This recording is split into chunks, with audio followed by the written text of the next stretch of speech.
একটা কথা যুবকরা মাথায় রেখো, যারা যুবক আছো পড়ালেখা করো, একটা কথা মাথায় রেখো, তোমার বাবা তোমাকে অনেক কষ্ট করে মাথার ঘাম পায়ে ফেলে তোমাকে পড়ালেখা করিয়েছে।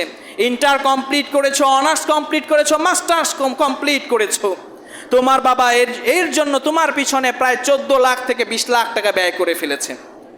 তুমি আজ তোমার বাবার কথা শোনো না। তোমার বাবা আজকে বয়োবৃদ্ধ হয়ে গিয়েছে, তুমি বিয়ে করে তোমার স্ত্রী নিয়ে সংসার করো। তোমার মা বাবা কি অবস্থায় আছে খোঁজ খবর রাখো না।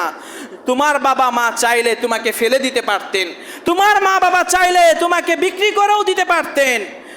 তুমি যে আজকে এমনটা করছো, তোমার বাবা যদি চাইতো একটা গরু পেলে, যদি একটা গরুও কিনতো 2 লাখ টাকা দিয়ে, ওই গরু দুধ দিত, বাচ্চা দিত, কত উপকারে আসতো। তোমার মা বাবা তোমার জন্য 14 লাখ থেকে 20 লাখ টাকা ব্যয় করেছে তোমাকে মানুষ বানানোর জন্য, আর তুমি গরুর থেকে